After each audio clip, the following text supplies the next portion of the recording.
اہل بیت اطہار علیہ السلام کی عظمت پر ایک بار پھر درود بھیجے گا محمد وعلی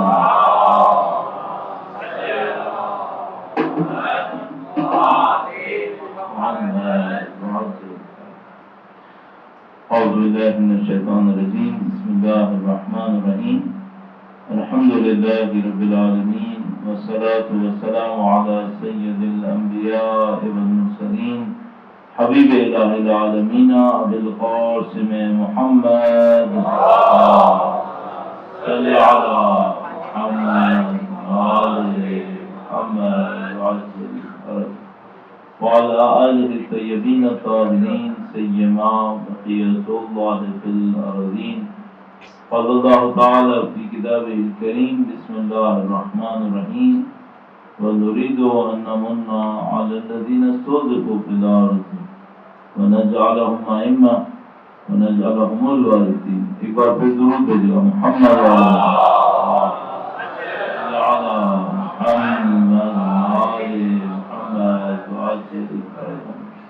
رضی اللہ عالم کا انتہائی شکر انتہائی احسان.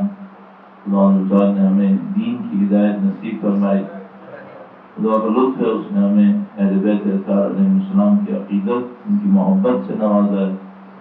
آج کا دن ایک مبارک و سعادت نورانی دن ہے اور ان امام سے منسوب ہے جن کی زیارت کا شرف ہم میں سے ہر ایک کو اپنی تمام تر کمزوریوں کے باوجود بھی حاصل ہوا ہے. مولا آٹھویں امام علی ابن مرتضی علیہ السلام کا ذکر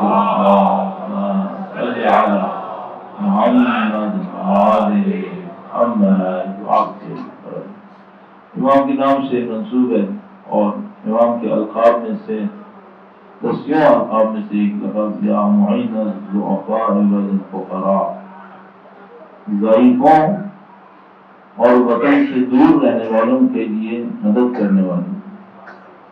ہم حقیقت یہ ہے کہ ہم ضعیف ہیں اس دنیا کے اندر. دشمنوں کی کثرت، ہمارے اپنے اندر کے مسائل، ہمارے ضعف قابل بیان نہیں ہے. حقیقت یہ اور یہ خدا تعالیٰ کا وعدہ ہے کہ اگر ہم توسلات انجام دیتے ہیں تو وہاں سے نصرت حاصل ہوتی ہے. اسی موقع پر عید کی مناسبت سے جو آج کا دن تھا، اپنے امام کے حضور عرض ادب کے لیے گزارش پیش کرنے کے لیے اور ایک معنی میں ان سے عیدی حاصل کرنے کے لیے آپ سے درخواست کروں گا 3 مرتبہ درود بھیجیں محمد وعلی محمد کا. صلی اللہ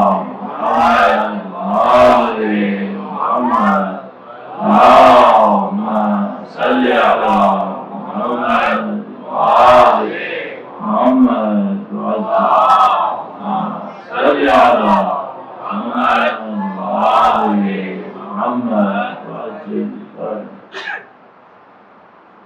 کہ ہم سب لوگ اسی دنیا کے اندر رہتے ہوئے چند دن یہاں رہیں گے پھر کہیں اور جائیں گے. اور یہ جو چند دن ہمارے یہاں پر ہیں یہی اصل میں ہمارا امتحان ہے. اب یہ خدا تعالیٰ کے لاکھ لاکھ کرم ہے کہ اس نے ہمیں اس امتحان کو گزارنے کے لیے اہل بیت اطہار علیہ السلام کی ہدایت نصیب کی. اس دنیا میں رہتے ہوئے کچھ ہمارے وہ امتحان ہیں جو خدا نے ہم سے چاہے ہیں، کچھ وہ امتحان ہیں جو ہم نے اپنے اوپر ڈال دی ہیں. خدا نے بہت ساری چیزیں ہم سے نہیں چاہی تھی،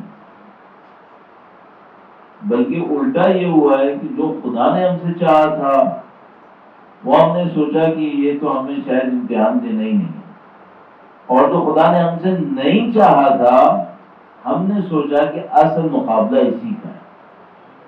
نہج البلاغہ میں اسی نہج البلاغہ کے جملات کو سیکھتے ہوئے یہ جملہ میں نے آپ کی خدمت میں عرض کیا کہ مولانا نے فرمایا کہ تمہارے اعمال کو دیکھ کر یہ لگتا ہے کہ جو خدا نے تم پہ واجب کیا تھا وہ تو واجب ہے ہی نہیں، اور جو خدا نے تم سے نہیں چاہا تھا وہ تم پہ واجب ہو گیا. ہم نے فرمایا ایسا کیوں ہوا؟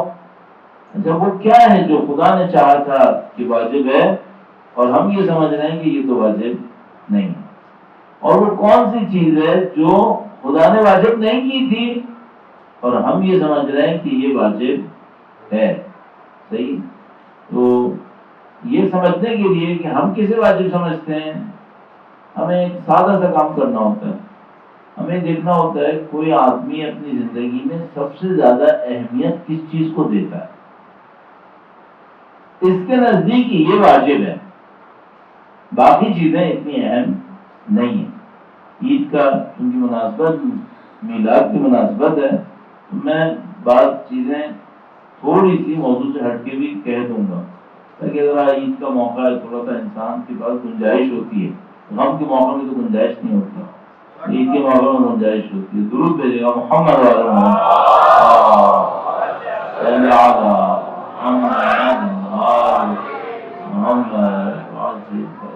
دنیا میں اس کے اوپر بہت محنت کی جاتی ہے. یہ میں مقدمے کے طور پہ عرض کر رہا ہوں کہ کوئی انسان کسی چیز میں مہارت کیسے حاصل کرتا ہے، ماہر کیسے بنتا ہے.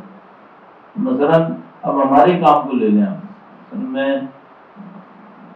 مجھے بولتے ہوئے کتنے سال ہو گئے ہوں گے، میرے خیال میں 26 سال تو ہو رہے ہوں گے، 24-25 سال.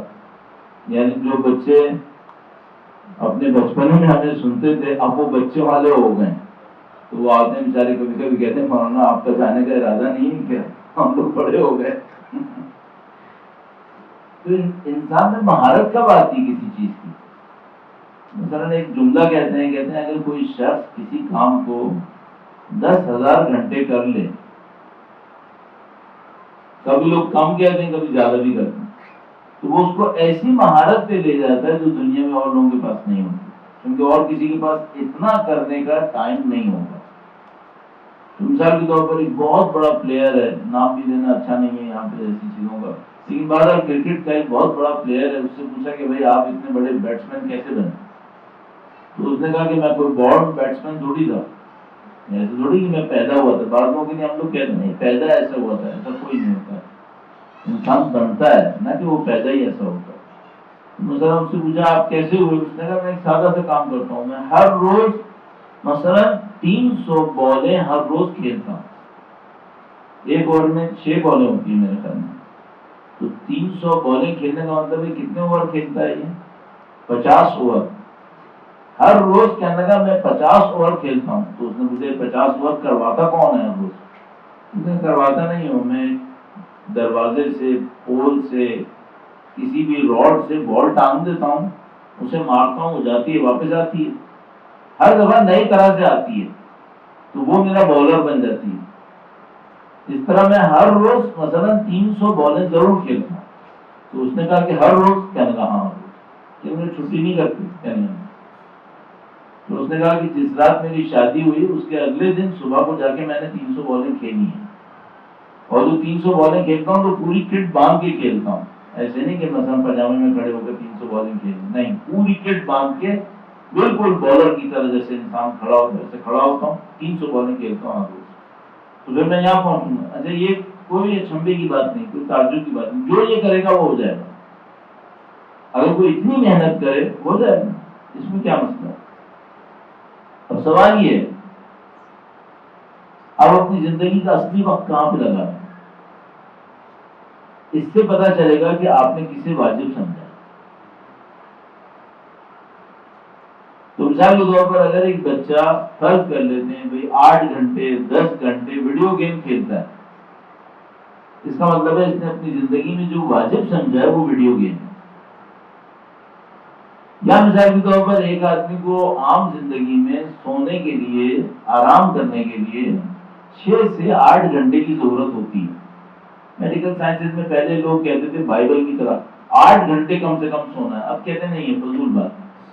کوئی باڈی ایسی ہوتی ہے جو 6 گھنٹے میں 8 گھنٹے کا آرام کر لیتی ہے، کوئی باڈی ایسی ہوتی ہے اس کو 10 گھنٹے سے کم پہ آرام نہیں ملتا. یہ ایسی اسٹینڈرڈ نہیں ہے کہ 8 گھنٹے ہر صورت میں سونا ہے. کبھی یہ کہتے ہیں نہیں 6 سے 8 گھنٹے تقریباً سونا ہوتا ہے. اچھا اگر ایک آدمی اس سے زیادہ سو رہا ہے جتنی اس کی ضرورت ہے، اس کا مطلب کیا ہے؟ اس نے اپنی زندگی میں واجب سونا سمجھا. ہمارے گاؤں دیہات مشہور ہیں فضول میں بیٹھ کے باتیں کرنے کے لیے. چائے خانوں کے اوپر جائیں گے، وہ ایک بندہ مذاق میں کہتے مولانا ایک چائے کی کپ میں 2 فلمیں سے کم دیکھ کے نہیں آتے. ہر روز کا کام یہی ہے، ہر روز کا کام. اس کا مطلب کیا ہے؟ اس کی زندگی میں واجب یہ ہے، اس کی زندگی میں واجب یہ ہے. اچھا اب اس میں نقصان کیا ہے؟ اگر ایک آدمی اس کو واجب سمجھے اس کو واجب سمجھے، نقصان یہ ہے کہ اس کی قیمت بھی وہی ہے. پھر اس کی قیمت وہی چیز ہے جس کو اس نے واجب سمجھا ہے. تو مثال کے طور پر ایک بچے نے ویڈیو گیم کھیلنا سمجھنا واجب ہے، اس کا مطلب ہے اس کی قیمت کیا ہے؟ Video game. ایک بندے نے یہ سمجھا ہے کہ بھائی میرے لیے مثلا 2 فلمیں دیکھنا واجب ہے، اس کے بغیر کام نہیں چلے گا. اس کی قیمت کیا ہے؟ یہ 2 فلمیں. اب آپ کو اور مجھے اپنی زندگی میں ڈھونڈنا پڑے گا ہماری قیمت کیا ہے. وہ ڈھونڈنے کے لیے کیا کریں؟ آپ ہی دیکھو، آپ کسی واجب سمجھ لو. اب میں آپ کو ایک آسانی سے ایک جملہ بول دیتا ہوں. ہمارے معاشرے میں کوئی کسی چیز کو واجب سمجھے یا نہ سمجھے، ایک چیز کو سب واجب سمجھتے ہیں، وہ نہ کرے تو وہ ہمارے معاشرے کے اندر اچھا نہیں سمجھا جاتا. وہ کیا ہے؟ وہ ہے کمانا. یہ بندہ اگر اچھا کما لے تو سب صحیح، اور اگر اچھا نہ کما سکے سب غلط. آپ کے یہاں جو مجلسوں میں آئیں گے، نمازوں میں نماز پڑھنے آئیں گے، ان میں سے بھی عزت اس کو ملے گی جو زیادہ کمانے والا ہوگا. اس کا مطلب ہے ہم جس نماز کو واجب کہہ رہے تھے اس کی محفل میں بھی عزت اس کو ہے جو کمانے کو واجب سمجھتا ہے. اب آپ کو مولا کا جملہ سمجھ میں آ رہا ہے کہ امام نے فرمایا جس کو خدا نے واجب قرار دیا تھا تم نے تو اس کو ایسے کنارے پہ لگا دیا جیسے واجب تھا ہی نہیں، اور جس کو خدا نے واجب نہیں کہا تھا تم ایسے لے کے بیٹھ گئے ہو جیسے یہی واجب ہے. اچھا اب ہم نے ایک حصہ تو دیکھ لیا، جو خدا نے ہم پہ واجب نہیں کیا تھا وہ کیا تھا؟ کمانا. یہ ہم پہ واجب نہیں کیا تھا. آپ کہیں مولانا کیسی باتیں کر رہے ہیں؟ کیا خدا نے حلال کمانا واجب نہیں کیا؟ حلال کمانا واجب کیا. میں ایک بات پوچھتا ہوں، کیا خدا نے ہمیں رزق پہنچانے کا وعدہ نہیں کیا تھا؟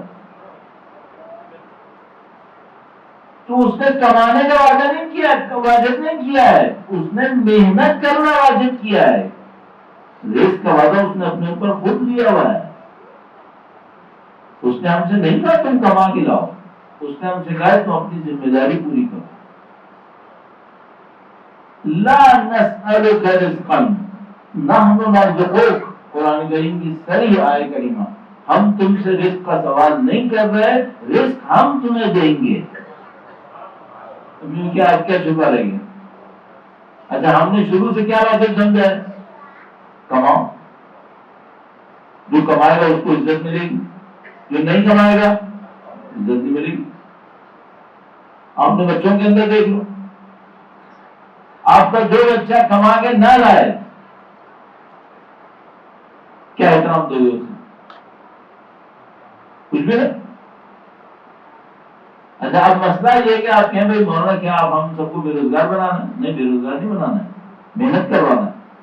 کیوں؟ کمائی کا وعدہ تمہارے سر پہ نہیں ہونا چاہیے، کمائی کا وعدہ خدا کے اوپر ہے، خدا دے گا. تمہارا میرا کام کیا ہونا چاہیے؟ محنت کرنا. کس چیز میں محنت کرنا؟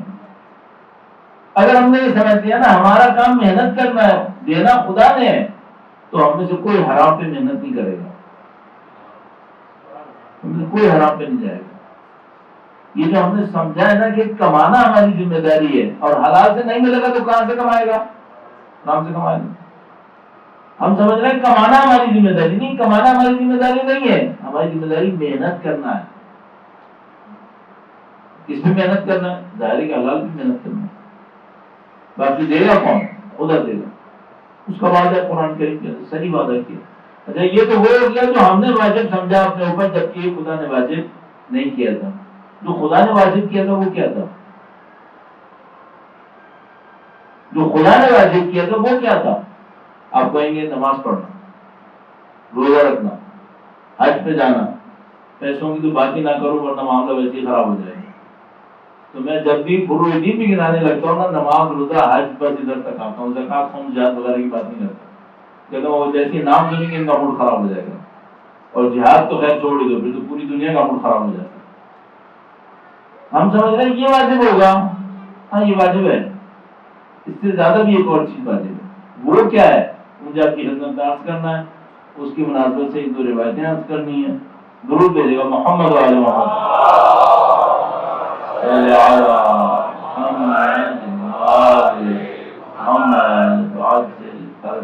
میں ہمیشہ اپنے سے ایک سوال پوچھتا ہوں، کہ بھائی میں طالب علم رہا قوم میں 12 سال، طالب علم بنا تھا 17 سال کی عمر میں، اب میری عمر 55 سے اوپر ہے، ٹھیک ہے، تو تقریباً 40 سال تقریباً گزر گئے. میں آپ سے ایک سوال پوچھتا ہوں، اگر مجھ میں اور دوسرے میں کوئی فرق نہ ہو تو آپ مجھ سے ایک سوال پوچھ سکتے ہیں، تم نے 40 سال کہاں گزارے؟ بات ہے کہ بھائی اگر تم نے 40 سال دینی تعلیم میں گزار دیے اور ایک آدمی نے 40 سال دینی تعلیم میں نہیں گزارے اور تم دونوں ایک جیسے ہو، تو یا وہ بہت آگے ہے یا تم بہت پیچھے ہو. کوئی تو بات ہے. اب میں آپ سے ایک بات پوچھتا ہوں، ہمارے بچے بھی اسکولوں میں جائیں گے، سب کے بچے جاتے ہیں. ہمارے بچے کالجوں میں جائیں گے، سب کے بچے جاتے ہیں.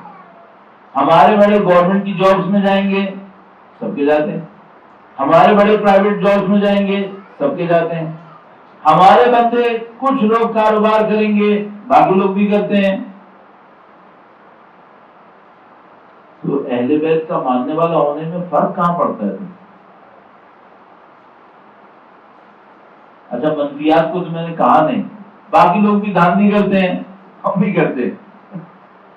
باقی لوگ آفیسز میں جا کے رشوت کھاتے ہیں، ہمارے بھی کھاتے ہیں.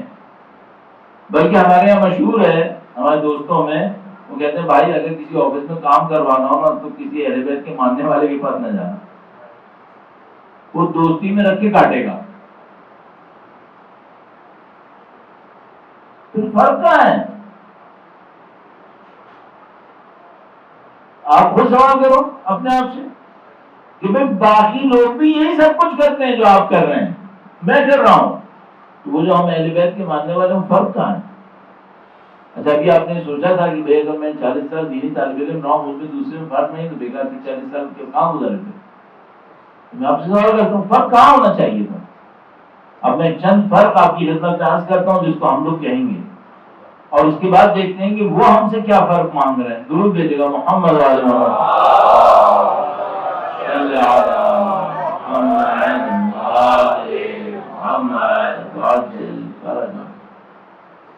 جیسے ہم یہ کہیں گے نا تو فوراً کوئی ہم سے جواب میں کہہ سکتا ہے مولانا باقی لوگ نماز پڑھتے ہیں نا ایک خاص طریقے سے پڑھتے ہیں، ہم لوگ نماز ایک اور طریقے سے پڑھتے ہیں. باقی لوگ روزہ رکھتے ہیں وہ ایک خاص ٹائم پہ رکھتے ہیں، ہم لوگ جو روزہ رکھتے ہیں وہ ایک اور ٹائم پہ رکھتے ہیں. باقی لوگ ایام اعظام میں اس طرح عزاداری نہیں کرتے، ہم ایک خاص طریقے سے عزاداری کرتے ہیں. صحیح ہے؟ یہی کہیں گے نا جواب میں. اچھا میں ایک سوال اپنے آپ سے پوچھتا ہوں، جب معصومین علیہ السلام سے کسی نے پوچھا آپ کے ماننے والوں کو کیسے پہچانے، تو انہوں نے ان میں سے کوئی بات کہی ہے؟ نہیں، کبھی نہیں. انہوں نے کیا کہا؟ بھائی ایک مسئلہ یہ ہے کہ میں ملک کے صدر کے ساتھ اپنا ایک رشتہ جوڑتا ہوں، میں نے جوڑا. دوسرا مسئلہ یہ کہ وہ میرے رشتے کو مان بھی رہا ہے یا نہیں مان رہا ہے، تم جوڑتے رہو.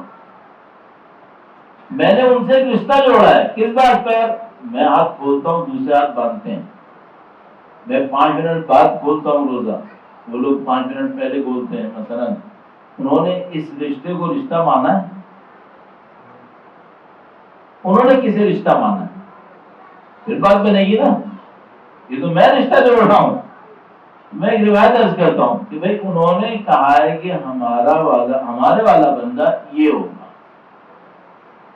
اب اس کے بعد میں کچھ بھی لگاتا رہا ہوں اس سے کوئی فرق نہیں پڑے گا، کیونکہ میں لگا رہا ہوں نا، اختیار میرے ہاتھ میں تھوڑی ہے.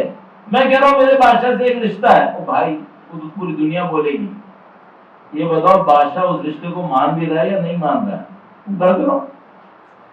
ایک روایت عرض کرتا ہوں آپ کی خدمت میں تاکہ انشاءاللہ اس کو ہم دیکھ لیں گے وہ ہمیں کب مان رہے ہیں اپنا. درود بھیجے گا محمد و آل محمد.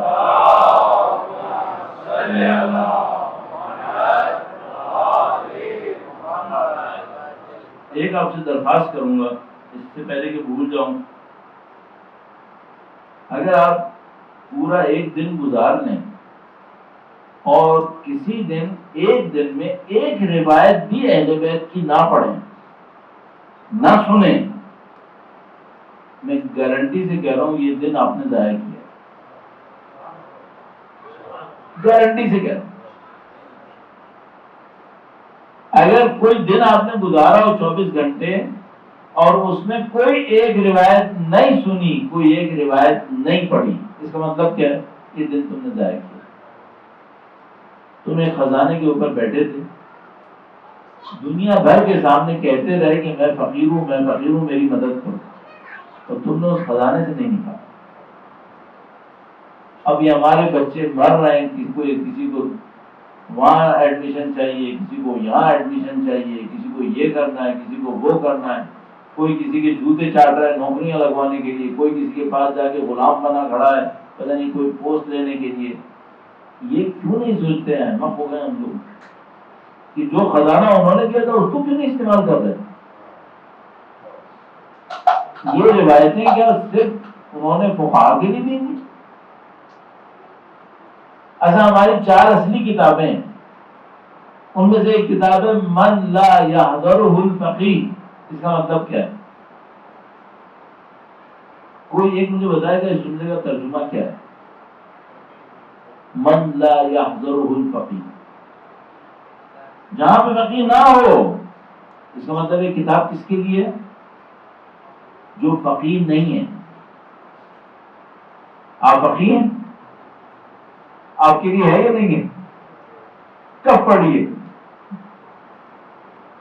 یہ جو نہج البلاغہ میں خطبے ہیں 250 کے قریب ہیں، یہ امام نے مدرسوں میں بیٹھ کے دیے ہیں؟ نہیں، ایک بھی خطبہ مدرسے میں بیٹھ کے نہیں دیا. ایسا ہوتا ہمارے مدرسے سے ہی نہیں. یہ خطبے کہاں دیے؟ کوئی بازار میں کھڑے ہو کے دیا ہے، کوئی میدان جنگ میں دیا ہے، کوئی مسجد میں دیا ہے، کوئی ملاقات کے لیے آیا تھا اس کے سامنے دیا ہے. سارے اس طرح دیے. یہ سلیکٹڈ گیدرنگ تھی یا پبلک کے لیے تھے؟ پبلک کے لیے تھے.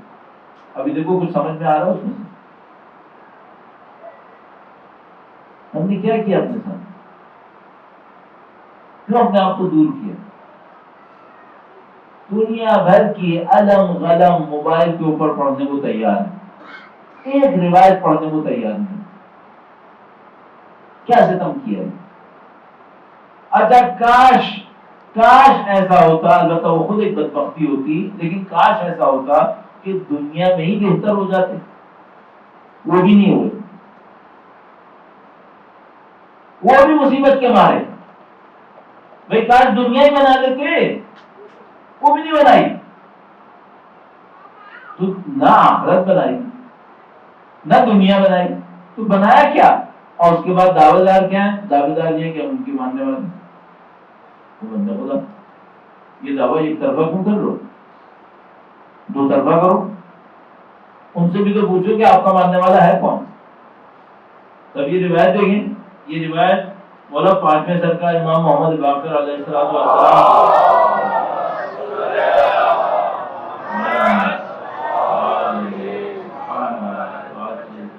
ایک بار پھر مولا کی ذات پہ درود بھیجے گا محمد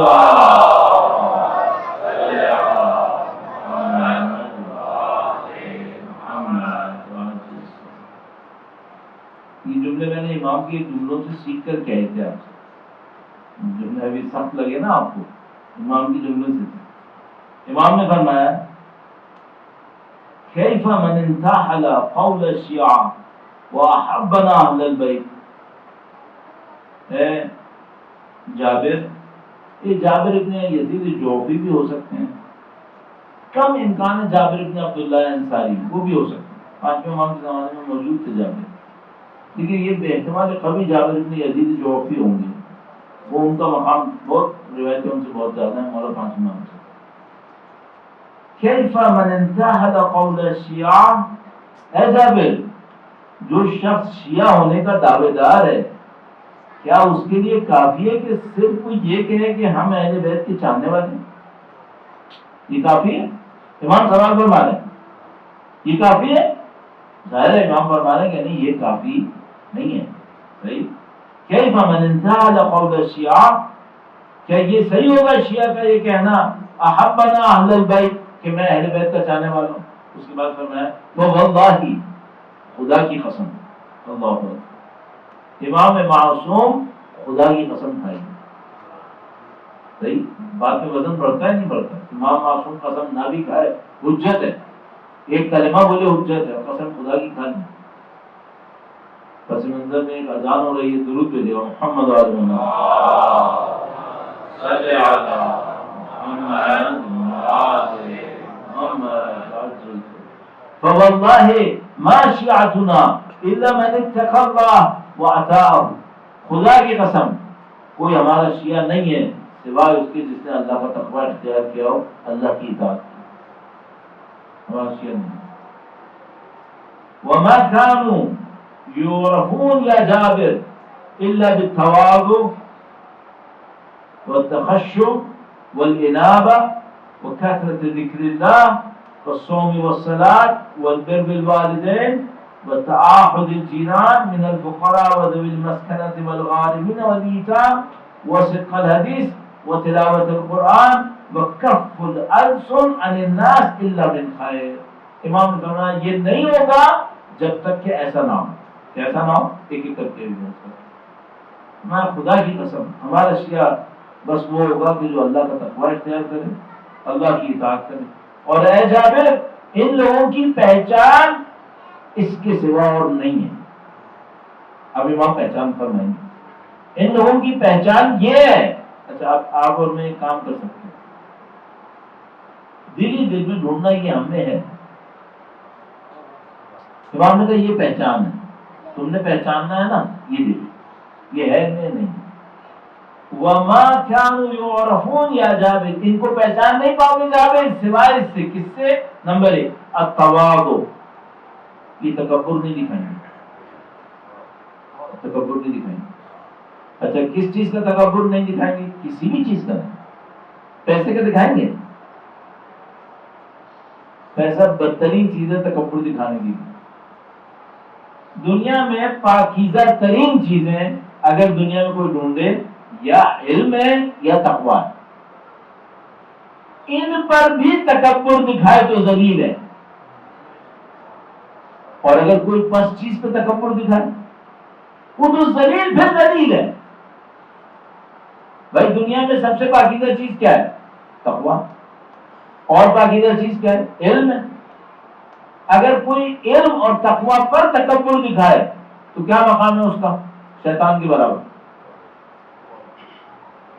اچھا دنیا میں پس چیزیں کیا ہیں؟ پس چیزیں دولت، اور اس پہ کوئی تکبر دکھائے. دنیا میں ایک اور پس چیز ہے، وہ کیا؟ ذلیلوں کے درمیان شہرت پانا. اگر کوئی ذلیلوں کے درمیان شہرت پانے پر تکبر دکھائے کہ میں ذلیلوں کے درمیان مشہور ہوں، اس کا مقام کیا ہے؟ گندی نالی کی کیڑے کے نیچے گیا ہے. یہ کم سے کم تھوڑا اوپر ہی رہتا. ذلیلوں میں شہرت پہ تکبر دکھا رہا ہے. بھائی کم سے کم ایمانداروں میں شہرت پہ تکبر دکھاتے. جابروں میں شہرت پہ تکبر دکھا رہا ہے کہ میں جابروں میں مشہور ہوں، کہ میں مثلا ظالم ظلم کرنے والوں میں مشہور ہوں. ان میں تم مشہور ہو، اس کا مطلب ہے تم بدترین ہو. امام نے فرمایا ان کی شہرت کس بات پر ہے؟ ان کی شہرت نمبر 1 ان میں تکبر نہیں ہوگا، ان میں تواضع ہوگا. وما یعرفون وما كانوا یعرفون یا جابر الا بالتواضع والتخشع. تخشع کیا؟ تخشع ہم کہیں گے خوف خدا، سادہ ترین لفظوں میں. ایسا خوف خدا کیا ہوتا ہے؟ آپ کبھی حج پہ جائیں میدان عرفہ کے اندر یا مثلا طواف کے اندر، بدترین لوگ بھی یوں ہی کر کے توبہ کر رہے ہوتے ہیں. یہ خوف خدا ہے. او بھائی کون سا یزید خانہ کعبہ کے برابر میں کھڑے ہو کے تکبر دکھائے گا؟ کون سا یزید دکھائے گا؟ خوف خدا یہ نہیں ہے جو تم مینا کے میدان میں کھڑے ہو کر تو کر رہے ہو. خوف خدا یہ ہے کہ جب تنہائی میں گناہ کرنے جاتے ہو خدا یاد آتا ہے نہیں آتا؟ یہ خوف خدا ہے. خوف خدا مثلا ایک بادشاہ کے سامنے کھڑے ہیں اور کوئی گناہ نہیں کر رہے، کوئی غلطی نہیں کر رہے، تمہارا بابا بھی نہیں کر سکتا ہے، بادشاہ ہے، مارے گا تمہیں. انسان ہو تو تم کمزور کے سامنے نہ پڑو، پھر بات ہے. خوف خدا کو آسمان میں جا کے کھڑے ہو. ابھی میں یہاں پہ بیٹھا ہوں اور میں کہوں آپ نے مجھے کوئی گناہ کرتے تو نہیں دیکھا، تو پاگل ہوں کہ میں یہاں بیٹھ کے گناہ کروں گا؟ میں گناہ کروں گا کم سے کم وہاں جا کے کروں گا جہاں کوئی جاننے والا نہ دیکھ رہا ہو. تو خوف خدا کیا ہوگا؟ سب کے سامنے بیٹھ کے پاکیزہ رہنا؟ نہیں، یہ خوف خدا نہیں ہے. خوف خدا یہ اکیلے میں پاکیزہ رہے. ابھی کتنے لوگ پاکیزہ رہ گئے؟ کسی کو 5 روپے دے دو اور اس کو بولو کوئی پوچھنے والا نہیں ہے. اب دیکھو یہ امانت داری دکھائے گا نہیں دکھائے گا؟ آپ میں سے کچھ لوگ کام کرتے ہوں گے یقیناً بازاروں میں ادھر ادھر. کوئی آدمی آپ سے کہہ رہے ہیں یہ چیز لے کر آؤ، یہ چیز لے کر آؤ، صحیح ہے. آپ مجھ سے پوچھا مثلا میں نے اس سے پوچھا بھائی کہ کتنے روپے کی ملے گی؟ مثلا وہ کہہ رہے ہیں 100 روپے فٹ ملے گی. اچھا میں بازار گیا، مجھے وہی چیز 95 میں مل گئی،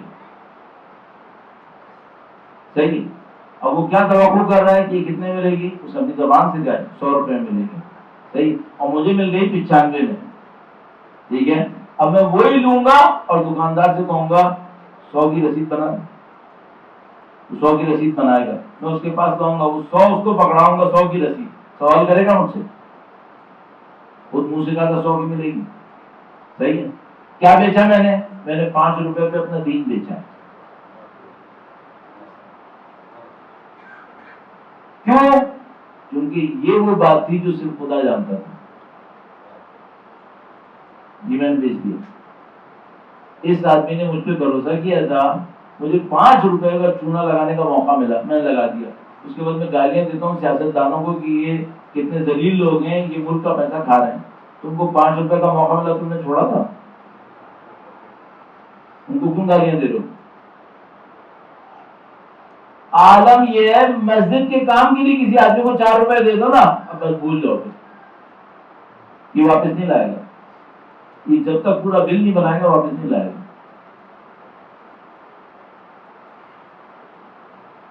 اس کے بعد ہم کہہ رہے ہیں ہمیں خوف خدا ہے. کہاں کا خوف خدا ہے؟ کسی آدمی کی عزت میرے ہاتھ میں آ جائے پھر دیکھو میں کیا تماشے کروں گا. خوف خدا دوسرے کی عزت چھپانا بچانا ہوتا ہے یا خراب کرنا ہوتا ہے؟ یقین مانو میں نے لوگوں کو دیکھا ہے کتنی سی ایسی رقم پہ جس کا کوئی حساب نہیں ہے دنیا کے حساب کتاب میں، اس کے اوپر کسی دیندار انسان کو بے عزت کرنا معاشرے کے اندر معمول ہے، معمول ہے. یہ خوف خدا ہے.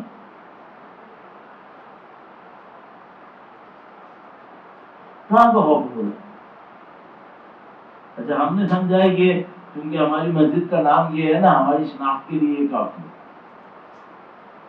انہوں نے کیا کہا؟ دیکھ لو کیا کہا.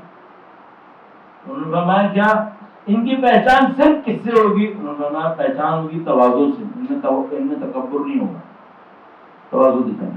نمبر 2 کیا ہے؟ تخشع، خشیت ہوگی ان کے اندر، خوف خدا ہوگا. عرض کر دیا. نمبر 3 انابہ. انابہ کیا ہوتا ہے؟ ایک تو ہمارے یہاں اچھے نام برے لوگوں کے ساتھ لگ گئے ہیں، بڑی مصیبت آ گئی معاشرے کے اندر. مثلا ایک بڑا عجیب آدمی ہمارے یہاں بن گیا جاؤلا. جاؤلا بڑی اچھی چیز ہوتی ہے، حق کی روشنی. تو نام کسی غلط آدمی کا پڑ گیا تو ایک مصیبت آ گئی ہمارے. اب کوئی یہ نام نہیں رکھے گا ہمارے اچھوں میں نہیں رکھے گا. انابہ کا مطلب کیا ہوتا ہے؟ انابہ کا مطلب ہوتا ہے سادہ لفظوں میں خدا کے ساتھ سرگوشیاں کرنا، خدا کے ساتھ تنہائی میں گفتگو کرنا، 1 to 1. مثلا خدا سے کہہ دو خدا ہے میں تیرا بہت احسان مند ہوں، خدا تو نے بڑی میری مدد کی، خدا تو نے بڑی نعمتیں دی ہیں. 2 سختیاں بھی آئی ہیں لیکن میں قبول کروں. امام فرما رہے ہیں شیعہ کی شناخت یہ ہے کہ یہ انابہ کرتا ہے. انابہ کرتا ہے. اچھا میں نے زندگی میں 2 دفعہ یہ کام کیا ہے، 2 دفعہ کرنا کافی ہوتا ہے. مثلا اگر آپ سے ایک آدمی کہے کہ بھائی یہ آدمی داڑھی والا ہے یا بغیر داڑھی والا ہے، صحیح ہے، اور اس نے ہر سال 2 دن داڑھی رکھی ہو تو یہ کافی ہے داڑھی والا ہونے کے لیے. تو پھر آپ کیا کہیں گے؟ آپ کہیں گے یار اتنا ہونا چاہیے کہ زیادہ تر وہ اس میں نظر آئے. تو میں کہوں گا بلکہ زیادہ تر نہیں، بہت کم اس کی کٹی ہوئی نظر آئے، ورنہ میں نہیں کہوں گا داڑھی والا ہے. تو کہوں گا یار پتہ نہیں ہوتا اس کا، کبھی رکھتا ہے کبھی نہیں رکھتا. امام فرما رہے ہیں ہمارے شیعہ کی نشانی یہ ہے کہ یہ انابہ کرتا ہے. انابہ کرتا ہے کیا مطلب؟ یعنی تنہائی میں خدا سے کلام کرتا ہے. کتنے لوگ کرتے ہیں؟ اچھا باقی تمام چیزوں کے پیچھے پڑ جائیں گے.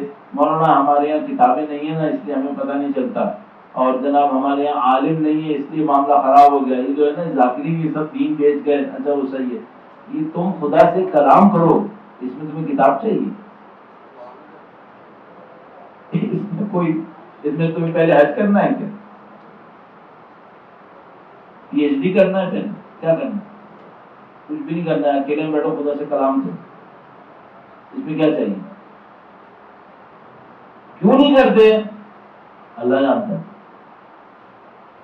کیونکہ دماغ میں اتنی چیزیں اور بھری ہوئی ہیں کہ اس کی گنجائش ہی نہیں ہے. میں گارنٹی سے کہہ رہا ہوں، آپ موبائل ہاتھ میں لے لو، واٹس ایپ کھول لو، آدھا گھنٹہ پونا گھنٹہ گزارنا کوئی مشکل کام نہیں ہے. تھوڑا سا کسی کی چیٹنگ ویٹنگ پہ آ جاؤ، 2-3 گھنٹے گزارنا کوئی مشکل کام نہیں ہے. اور میں آپ کو گارنٹی سے کہہ رہا ہوں، خدا کی قسم کھا سکتا ہوں، آپ ذرا سجدے میں جاؤ، خدا سے کلام کرنا شروع کرو، صحیح ہے، 20 سیکنڈ ایسے لگیں گے جیسے صدی بیت گئی ہے. 1 منٹ ایسا لگے گا جیسے بھیا میں تو پتہ نہیں کب سے پڑھا ہوں سجدے میں. کیا ہوا ہے؟ 1 منٹ بھی. اگر یقین نہیں آیا نا تو اسٹاپ واچ لگا لو، سجدے میں جانے سے پہلے اسٹاپ واچ لگا دینا اور کہنا اب میں 5 منٹ بعد سر اٹھاؤں گا. یقین مانے 5 منٹ زندگی کے سخت ترین 5 منٹ بن جائیں گے. کیوں ایسا ہے؟ دماغ میں اور بہت کچھ بھرا ہوا، اتنا بھرا ہوا ہے کہ اب اس میں خدا نہیں آ پا رہا. اور عجیب بات یہ کہ امام نے کہا کہ ہمارے ماننے والے کی نشانی یہ ہے کہ اس میں یہ ہوگا. عجیب ہے واقعی، کچھ سمجھ میں نہیں آ رہا. اب مجھے واقعی بات ہوتا یہ سمجھ میں نہیں آتا، ہم نے لوگوں کو، لوگ بوڑھے ہو گئے ہم لوگوں کو سنتے سنتے، ہم نے انہیں سکھایا کیا تھا؟ اگر ہم انہیں وہی نہیں سکھا پائے جو امام کہہ رہے ہیں میرے ماننے والے کی پہچان اس سے ہے، ہم نے سکھایا کیا ہے؟ کیا سکھایا پھر؟ واقعی سمجھ میں نہیں آتا بات ہوتا کہ ہم کیا سیکھ رہے تھے. اب تک بوڑھے ہو گئے ہم لوگ. امام نے فرمایا کہ ان کی پہچان کیا ہے؟ ان کی پہچان یہ ہے کہ تواضع اختیار کرتے ہیں، یہ تفشع ہے ان کے اندر، ان کے اندر انابہ ہے، کثرت ذکر اللہ، ذکر خدا کی کثرت ہے، کثرت ہے ذکر خدا. اچھا ہاں ایک اور مسئلہ بھی ہے. اب ذکر خدا کیا ہے؟ تو ایک آدمی ہے وہ کہتا ہے اٹھتے بیٹھتے کہتے ہیں ماشاء اللہ سبحان اللہ سبحان اللہ، یہ ذکر خدا ہے. ہر وقت اللہ اکبر سبحان اللہ ماشاء اللہ، یہ ذکر خدا ہے؟ نہیں، یہ ذکر خدا ہے. ذکر خدا کسے کہتے ہیں؟ ذکر خدا اسے کہتے ہیں کہ جیسے میں کوئی کام کرنے لگوں مجھے یاد آئے کہ خدا ہے. یہ ذکر خدا. 50,000 دفعہ سبحان اللہ کہہ دو اور خدا یاد نہ آئے، یہ کوئی ذکر نہیں ہے، ورد ہے. اس کو ہم ورد کہتے ہیں. ذکر انگریزی میں اگر اس کو ترجمہ کریں نا تو آسان ہو جاتا ہے. ذکر کو انگریزی میں ترجمہ کریں تو کہتے ہیں ریمائنڈر. ریمائنڈر، یاد دلائے. کیا کر لو؟ خدا ہے، تم کیا کر لو؟ ابھی یہاں بیٹھے ہوئے اللہ یاد آئے یہ کمال ہے، یا باہر یاد آئے یہ کمال ہے؟ یہاں کون بے وقوف اور یاد کرے گا؟ میں بتا رہا ہوں مثلا یہاں بیٹھ کے میں کیا یاد کروں گا؟ اور کیا کروں گا؟ بھائی تم نے بٹھایا ذکر کرنے کے لیے، ذکر کروں گا اور کیا کروں گا؟ یہ مہارت ہے؟ یہ مہارت نہیں ہے. تو باہر یاد آتا ہے نہیں آتا، یہ مہارت ہے.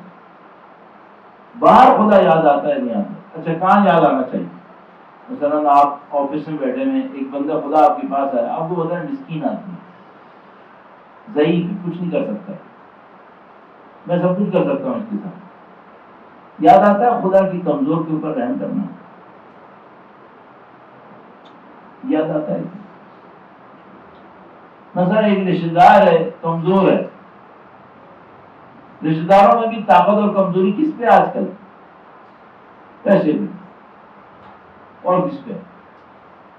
نہ بوڑھے پر ہے، نہ جوان پہ ہے، نہ سب ختم ہو گیا، سب ختم ہو گیا، مٹ گیا. ایک زمانہ تھا، ہمارے بڑوں کو یاد ہوگا، وہ یہ کہ ہم لوگ کاؤنٹ یہ کرتے تھے خاندان میں بڑا کون ہے اس وقت. تو مثلا 4 آدمی بیٹھے ہیں نا، تو وہ بات ہو رہی ہے تو وہ اچانک ایک آدمی بول دیتا تھا جس کے بارے میں گمان یہ تھا کہ یہ بڑا ہے، تو اب کوئی نہیں بولتا تھا. کہتے نہیں اب ایک بزرگ نے بات کری، ختم. پہلے ایک معاملہ تھا. اب کیا رہ گیا خاندانوں میں؟ طاقتور کون ہے؟ اس نے کچھ بول دیا، معاملہ ختم ہو گیا. اب اس کی چلی گئی. جب دنیا میں طاقت کے بل پہ احترام ملنے لگے نا، تو یہ دور کمینوں کا ہوتا ہے. کمینوں کا دور ہوتا ہے. کیوں؟ دولت کمینے پن سے کمائی جا سکتی ہے، دولت کمینے پن سے آ سکتی ہے. دولت چوری کر کے نہیں آتی کیا؟ آتی ہے. لوٹ مار کر کے نہیں آتی؟ آتی ہے. اگر کسی معاشرے میں چوری لوٹ ماری سے بھی عزت ملے، اس کا مطلب ہے دور کمینوں کا ہے. یہاں عزت مند ذلیل ہوں گے، یہاں عزت دار ذلیل ہوں گے. اہل بیت کا کلام ہے نا، یہ ہمیں کمینوں کے دور میں سیٹ نہیں ہونے دے گا. اہل بیت کا کلام ہمیں اس کمینوں کے دور سے باہر نکالے گا کہ تم کہیں اس کے اندر فٹ نہیں ہو جانا. ورنہ صبح سے شام تک سب لوگ کیا سکھائیں گے؟ فٹ ہو جاؤ. اور جو نہیں پڑھو گے نا کلام اہل بیت تو فٹ ہو جاؤ گے. کتنا ہی دعویٰ کرو میں فٹ نہیں ہوا ہوں، تو فٹ ہو چکے ہو. صرف ایک راستہ ہے، قرآن و اہل بیت سے سیکھو. یہ ابدی کلام ہے، یہ ہمیں غلط دور میں فٹ نہیں ہونے دے گا، یہ ہم نکال دے گا. یہ وہ کلام ہے، اس میں جو کوالٹیز ہیں کہ ہمیں کمینوں کے دور میں فٹ نہیں ہونے دیں گے، یہ ہمیں بچا کے رکھیں گے. لیکن مشکل ہماری کیا ہے؟ مشکل ہماری یہ ہے کہ ہم دین کے نام پہ بھی وہ سننا چاہتے ہیں جو ہمیں نہ بتائے کہ ہمیں یہ نہیں کرنا. ہم وہی سننا چاہتے ہیں جو ہمیں کہے کہ جو کرنا ہے کرتے رہو. تو ایسے معاملہ صحیح نہیں ہوگا کہ ہم کہیں اور چل جائیں گے. اور آپ سب کو پتہ ہے یہ جو ہمارے ساتھ ہو رہا ہے معاشرے کے اندر، اس کی ایک وجہ یہ ہے کہ ہم ان کے ساتھ مل جائیں. اگر ہم نے اپنا راستہ پکڑا ہوا ہوتا تو ایسا نہیں ہونا تھا. ہم ملیں. اچھا اب کریں کیا؟ میں روایت جلدی سے پوری کرتا ہوں، بات بہت کیا میں نے آپ کا. تو فرمایا کہ کیا چاہیے اس شخص کے اندر؟ فرمایا کہ تواضع، تخشع، انابہ، کثرت ذکر اللہ، الصوم والصلاۃ. بیچ میں امام نے روزہ نماز کہا اور پھر فوراً کہا والبر بالوالدین، والدین سے نیکی کر، والدین سے نیکی کر. پہلے ایک زمانہ تھا لوگ کہتے تھے مثلا یہ پوری دنیا سے خرابی کر لیتے تھے، اپنے والدین بیوی بچوں کے ساتھ خرابی نہیں کرتے تھے. اب وہ کمینے پن کا دور آیا ہے کہ انسان صرف اپنے آپ سے باوفا ہے، اپنے والدین سے بھی باوفا نہیں. اب وہ دور ہے. ہم بہت مشکل میں پھنسے ہوئے، اور مشکل یہ ہے کہ جو ہمیں نکال سکتے ہیں ان سے ہمارا تمسک ختم ہو گیا. ہمارا تمسک کس بات پہ رہا ہے؟ معذرت چاہتا ہوں ایک بات اور سخت ہوں، ہمارا تمسک اہل بیت سے رہ گیا دنیا لینے کے لیے. ہم عالم پہ جاتے ہیں دنیا لینے،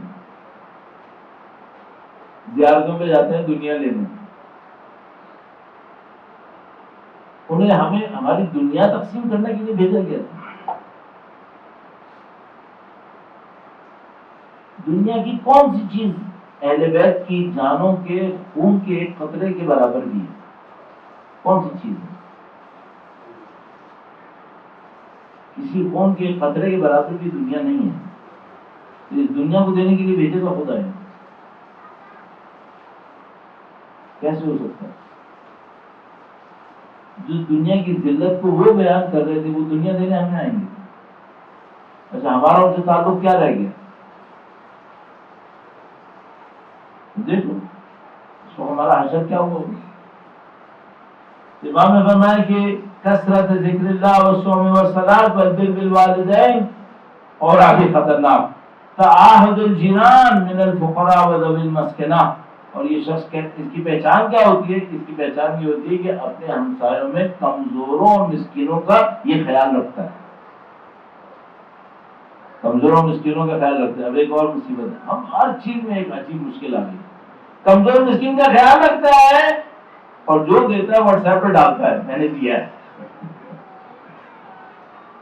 جو دیتا ہے وہ تختی کے نیچے نام لکھواتا ہے میں نے یہ پنکھا میں نے لگوایا ہے. یہ اللہ کے لیے تھا. اللہ کے لیے تو واٹس ایپ پہ کیوں ڈالا تھا؟ اللہ کے لیے تختی پہ نام کیوں لکھوایا تھا؟ اب یہ عالم یہ ہو گیا ہم سے کہتے مولانا میری مرحوم کے لیے فاتحہ پڑھوا دینا. میں اچھا ٹھیک ہے پڑھوا دوں گا. میں گیا میں نے جا کے کہا کسی مرحوم کے لیے فاتحہ کے لیے کہا گیا ہے آپ فاتحہ پڑھیں. بعد میں مجھ سے کہا مولانا نام نہیں لیا آپ نے. اچھا میں نے نام نہیں لیا تو یہ سمجھ رہا ہے ایسے جیسے چیک کے اوپر نہیں لکھا پیئی کون ہے. یہ بینک میں پڑا رہے گا کہ اب کس کے کریڈٹ میں جانا ہے. یہ پاگل ہو گیا. خدا کا نظام تو بینکوں کی طرف چل رہا ہے کیا؟ یہ نام نہیں لیا فرشتے کہہ رہے ہیں فاتحہ بیچ میں آ گئی پتہ نہیں کس کے نام کی ہے چونکہ لاؤڈ اسپیکر پہ نام نہیں لیا گیا. ایک اور آیا باولا مجھ سے لڑنے کے لیے کہنے کا مولانا آپ نے کام خراب کر دیا. میں نے کہا کیا ہوا؟ کہنے کا میرے مرحوم کا نام غلط لیا آپ نے. تو میں نے کہا تم اس کا مطلب ہے آپ فرشتے بیچارے ڈر رہے ہوں گے کہ اصل کون ہے جس کے لیے فاتحہ گئی جو نے نام تو غلط آ گیا. دماغ ہماری کچھ اور ہو گئی کیا؟ یہ دین خدا ہے بھائی. دین خدا میں اللہ نیتیں دیکھتا ہے. لاؤڈ اسپیکر میں نام تھوڑی دیکھتا ہے. یہ تختیوں کے اوپر نام لکھوا رہے ہیں یہ کیا ہے؟ یہ اس سے دین بنے گا؟ کبھی نہیں بنے گا اس سے دین. اس سے صرف دکھاوا بنے گا اور کچھ نہیں ہونے والا. اس سے کوئی ثواب نہیں بن رہا. سب ختم ہو رہا ہے. کیوں؟ کیونکہ خدا ہم سے کہتا تم نے دکھاوے کے لیے کیا تھا وہ تمہیں مل گیا تھا. معاملہ ختم ہے. تبھی وہ جو امام نے فرمایا شیعہ کی نشانی کیا ہے؟ تعاہد، کہ وہ اپنے ہمسایوں میں سے جو مسکین اور فقیر ہیں ان کا خیال کرے گا. ابھی دیکھو ایک مزے کی بات ہے. مثلا میں ابھی آیا ہوں نا یہاں پہ تو خیر مثلا میری گاڑی اچھی ہو لوگ مجھے پہچانتے ہوں کہ یار اس کے پاس پراپرٹی ہے. میں کسی کے پاس جا کر یہ کہوں نا کہ یار مجھے اتنے پیسے دے دینا، کھڑے کھڑے دے دے گا. کھڑے کھڑے دے دے گا. کیوں؟ اسے پتا ہے آج میں اس کو پیسے دوں گا نا چار کام کل نکلوا لوں گا اس کو. صحیح. اب اگر کوئی مسکین آ گیا میرے پاس اور اس نے اتنا پیسہ چھوڑ دو اس کا 10% بھی مانگا میں نے نہیں دینا ہے. کیوں؟ یہ مجھے کیا دے گا؟ یہ مجھے کیا دے گا؟ یہ ہوگا. اس کا مطلب کیا ہے؟ یہ میرا اس وقت جو پہلے والے کو دینا تھا وہ بھی خدا کے لیے نہیں تھا. وہ بھی میں نے اپنے کام نہیں کروانے کے لیے دیا. ابھی کیا رہ گیا ہم لوگوں کے پاس دین میں؟ چند ظاہری چیزیں رہ گئی ہیں. اور مجھے گارنٹی سے میں آپ کو کہہ سکتا ہوں جس دین میں سے روح نکل جاتی ہے اس کی کھال بھی کچھ عرصے بعد ختم ہو جاتی ہے. کھال بھی نہیں بچتی، کھال بھی چلی جاتی ہے. اور قطعاً میں آپ کو گارنٹی سے کہہ رہا ہوں جس طرح سے ہمارے دین کی اس وقت حالت ہے زیادہ تر کی روح نکل گئی ہے. زیادہ تر کی روح نکلی گئی. ہم سب کو نظر آ رہا ہے لیکن ہم ایک دوسرے سے چھپا رہے ہیں، ایک دوسرے کے ساتھ چلا رہے ہیں. نہیں صحیح چلے جائے گا، نہیں چلے گا، کام خراب ہو گیا. اب بہت محنت کرنی پڑے گی واپس لانے کے لیے. بہت محنت کرنی پڑے گی. امام نے فرمایا کہ کیا ہوگا ان کا؟ کہا کہ تواضع اس کی نشانی ہے، تخشع خدا کا خشیت ہوتا ہے اس کی، انابہ اللہ کے ساتھ سرگوشیاں کرتا ہے، راز و نیاز کرتا ہے، کثرت ذکر اللہ، اللہ اس کو بار بار یاد آتا ہے کہ خدا ہے خدا ہے، صوم و صلات کرتا ہے، والدین سے نیکی کرتا ہے، ہم ساروں میں سے جو فقیر ہیں، ذوی المسکنہ ہیں، غارمین، غارمین کسے کہتے ہیں؟ غارمین ان لوگ کہتے ہیں جو بے بس ہو گئے کسی معاملے کے اندر، بے بس ہو گئے، یعنی بظاہر صحیح ہے لیکن کسی وجہ سے بے بس ہو گیا، اچانک کوئی ایک ایسی مشکل آئی ہے اس نے اس کو بے بس کر دیا، فقیر نہیں ہے، مسکین نہیں ہے، لیکن اس وقت بے بس ہو گیا، اس وقت محتاجین پڑ گیا، تو اصل میں فقیر نہیں ہے، اصل میں مسکین نہیں ہے، اس کو ہم کہہ سکتے ہیں جیسے ہمارے وائٹ کالرز ہوتے ہیں نا، جو سفید پوش قسم کے لوگ ہوتے ہیں، بعض اوقات مصیبت میں پھنس جاتے ہیں، یہ غارمین ہوتے ہیں، ان کی فقیر نہیں ہوتے لیکن اپنی مصیبت میں پھنستے ہیں، یہ ان کا خیال کرتا ہے، اور لیکن کیسے کرتا ہے؟ چھپا کے کرتا ہے، کسی کو پتہ نہیں چلنے دیتا کہ مثلا میں نے کیا، تو یہ جو ہمارے یہاں روش ہے یہ میرے خیال میں خدائی نہیں ہے، اور یہ سب ہم نے سیکھا ہے ان سے، مادہ پرستوں سے۔ مادہ پرستوں کے کیا ہوتا ہے، ایک پروجیکٹ ہو رہا ہوتا ہے نا، اس کے اوپر وہ فنڈ ریز کرنے کے لیے، فنڈ جمع کرنے کے لیے پروگرام رکھتے ہیں، اس میں اعلان کرتے ہیں جو اتنے پیسے دے گا اس کا نام یہاں اعلان کیا جائے گا، جو اتنے پیسے دے گا اس کو ہم یہاں بلائیں گے، جو اتنے پیسے دے گا اس کو ہم یہاں بٹھائیں گے۔ ابھی ایک عقلمند ہے، اس نے آسٹریلیا میں ایک جگہ دعائے کمیل پڑھوائی، صحیح دعائے کمیل پڑھی، اور اس میں آنے والوں کا ٹکٹ لگایا اور کہا کہ جو $50 کا ٹکٹ لے گا وہ پڑھانے والے کے پیچھے بیٹھے گا۔ دعائے کمیل میں بیٹھنے کی جگہ بھی بیچی ہے اس نے۔ ابھی یہی پروگرام لے کے کراچی میں آیا تھا ایک دفعہ، وہ خدا کا شکر ہے کچھ دوستوں کو یاد آ گیا کہ نہیں یہاں نہیں چلے گا، تو وہ بند کروایا پھر اسے۔ ابھی ذرا سوچنا کیا ہو رہا ہے، دعائے کمیل میں وہ کہاں بیٹھے گا، اس پہ ٹکٹ دے گا، کہانی نہیں سنا رہا ہوں، ہوا ہے، ہو رہا ہے، ہاں یہ عالم کیسے ہوگا؟ اچھا کیوں ہوا ہے؟ اس وجہ سے کہ اس نے کیا کیا، اس نے یہ کیا کہ جو لوگوں کے دلوں کے اندر تھا نا وہ سامنے آفیشل کر دیا اس نے۔ لوگوں کے دلوں میں کیا تھا؟ ان لوگوں کے دلوں میں یہ ہوتا ہے کہ جو پیسہ زیادہ دیتا ہے اس کو زیادہ عزت ملتی ہے، اس نے اس کو آفیشل کر دیا۔ میڈیا کا جو کام ہے، یہ میڈیا جو فوج سے فوج تر ہوتا جا رہا ہے، کیوں ہو رہا ہے؟ 1970 کی دہائی میں جب میڈیا آیا تھا تو فوج تھا نہیں تھا فوج، اب کیوں فوج ہے؟ اس کو پتا ہے لوگ یہ دیکھنا چاہتے ہیں، اگر لوگوں کے اندر فحاشی کی طلب نہ ہو تو کوئی چینل فحاشی نہیں دکھائے گا، جو دکھا رہے ہیں دکھا اسی لیے رہے ہیں، ان کو پتا ہے اس کی طلب ہے۔ تو اگر ہمیں معاشرے میں سے فحاشی ختم کرنی ہے نا، پہلے اپنے دل میں سے ختم کرنی پڑے گی، ورنہ باہر ختم نہیں ہوگی، بات بڑھتی چلی جائے گی۔ اگر کسی بچی کو یہ پتا چل جائے کہ بے حیائی سے اس کی بے عزتی ہوگی تو بے حیائی کرے گی، اور سب میک اپ کر اس لیے رہی ہے کہ اس کو احترام چاہیے۔ اگر اس کو پتا چل جائے کہ بھائی میں اگر میک اپ کر کے بند سمجھ کے نکلوں گی لوگ بے حیا سمجھیں گے مجھے، میری بے عزتی ہوگی، نہیں آئے گی، پھر یہ مشکل آ گئی ہے ہماری۔ تو یہ ان کا خیال کرتا ہے، اس کے بعد غارمین، اور اس کے بعد کیا ہے، اور بہت خطرناک بات آگے آ گئی، صدق الحدیث، بات میں ہمیشہ سچا ہو، یہ تو خیر آفت مصیبت آ گئی، عذاب آ گیا، کون سچا رہا ہے؟ سمجھ میں نہیں آتا کون سچا رہا ہے؟ صدق الحدیث، تلاوت القرآن، تلاوت القرآن، اللہ اکبر۔ جتنے لوگ یہاں بیٹھے ہیں ہر روز پڑھنے والے قرآن کتنے ہوں گے؟ اب میں نہیں کہہ رہا ہاتھ اٹھاؤ یہ کرو گا، میں گارنٹی سے بول رہا ہوں 20% بھی نہیں ہوں گے۔ امام فرمانے ہمارے شیخ کی نشانی ہے، ایسا ہوتا ہے۔ اس کے بعد فرمایا وَكَفِّ الْأَلْسُنَ عَنِ النَّاسِ إِلَّا مِنْ خَيْرٍ، اس کی زبان سے لوگوں کو برائی نہیں ملے گی۔ یہاں ہر آدمی گالیاں دینے بیٹھا ہے، ہر آدمی گھر کے اندر دیکھو کیا ہے، بچوں کو کیا کیا گالیاں دے رہے ہیں، کلچر بنی ہوئی ہے بیوی کو گالیاں دینا۔ ہم لوگ شیعہ تو ایسا محترم، اگر آپ کو واقعا کوئی کام کرنا ہے زندگی کے اندر، آپ ان احادیث کو پڑھیں اور اپنے آپ کو ان احادیث پر ڈھالنا شروع کریں کہ مجھے شیعہ بننا ہے، چاہے دنیا کچھ بھی کرے. اور یہ میں آپ کو گارنٹی سے عرض کر رہا ہوں کہ ان میں سے کوئی چیز ایسی نہیں ہے جو آپ کو معاشرے میں بے عزت کروائے گی. بھائی آپ معاشرے میں سچے مشہور ہو، اس سے آپ کی بے عزتی ہوگی. لوگ سچے مشہور لوگ سر پہ بٹھاتے ہیں، یہ بھائی آدمی سچا ہے، کیوں سب جھوٹ بول رہے ہیں، یہ سچ بولتا ہے. اچھا اگر کسی کو پتا ہو کہ یہ کبھی میری بے عزتی نہیں کرے گا، صحیح، تو اسے برا سمجھتے ہیں. کون برا سمجھے گا؟ اس کو سب اچھا سمجھتے ہیں کہ یہ کچھ بھی ہو جائے یہ میری بے عزتی نہیں کرے گا. اچھا ایک آدمی تکبر نہیں دکھاتا، اسے برا سمجھیں گے کہ تکبر نہیں، متکبر نہیں بھائی، متکبر کو تو شاید کوئی برا سمجھے، لیکن جو تکبر نہیں کرتا اسے کون برا سمجھے گا؟ صحیح.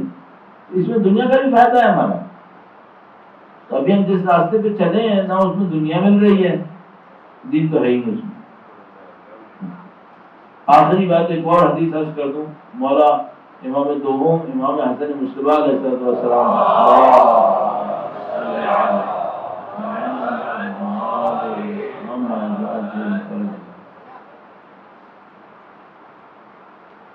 ابھی آپ لوگ اب کچھ لوگوں کو جلدی جانا ہوگا، میں نے 1 گھنٹہ پورا کھا لیا. میں کچھ سوچ کے آیا تھا 40 منٹ میں ختم کر دوں گا، 1 گھنٹہ میں نے لگا لیا.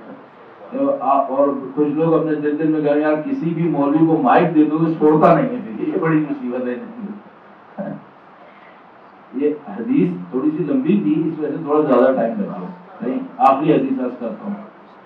امام دوم نے ایک جملہ ارشاد فرمایا، ظاہر ہے وہ جملہ انہوں نے جوانوں سے ارشاد کرنا، کیونکہ اس میں شروع میں کہا ہے یا معاشر الشباب، اے جوانوں، اس طرح کا یا معاشر الشباب، اے جوانوں.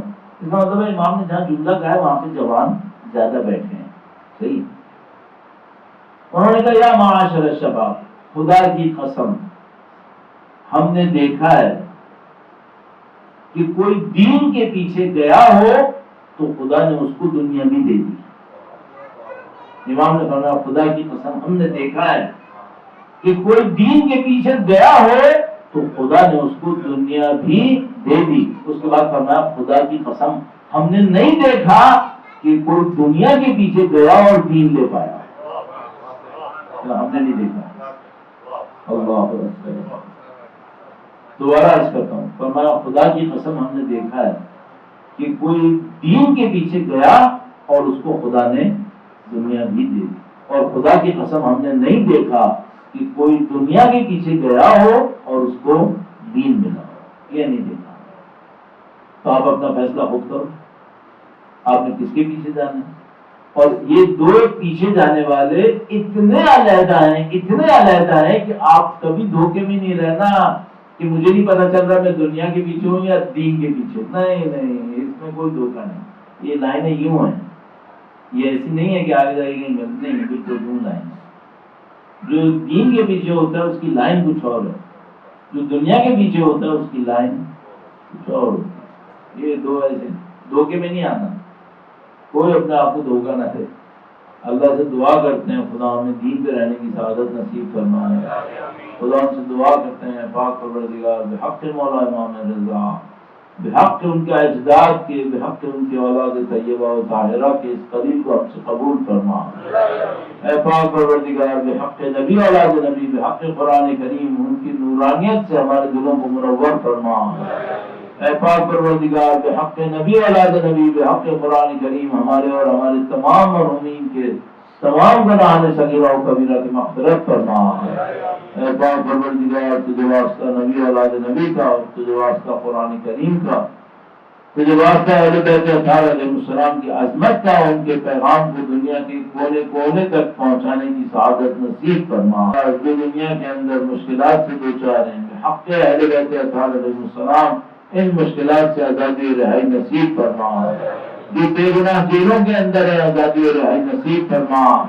جو بیماریوں میں مبتلا ہے بحق اہل بیت قرآن شفاء عاجل کامل نصیب فرما. اے پاک پروردگار تجھے واسطہ نبی اولاد نبی کا سید و سردار مولا اور آقا امام آخر الزمان کے ظہور میں تعجیل فرما، ہمیں ان کی نصرت کی سعادت نصیب فرما، اس راہ میں شہادت نصیب فرما۔ اے خدایا ان تمام دعاؤں کو اپنی بارگاہ میں بحق مولا امام رضا قبول فرما۔ ربنا تقبل منا انك انت السميع العليم وتب علينا انك انت التواب الرحيم بجاہ نبیک وعزت الطاہرین۔ آپ اپنی سلامتی کے لیے، اپنی نسلوں کے اندر ایمان کی حفاظت کے لیے، انشاءاللہ تمام مرحومین اور ہماری اور آپ کی مغفرت کے لیے، اور انشاءاللہ ان دعاؤں کے صدقے میں خدا ہماری عاقبت بخیر فرمائے، اس کے لیے ایک بار پھر درود بھیجیں محمد و آل محمد۔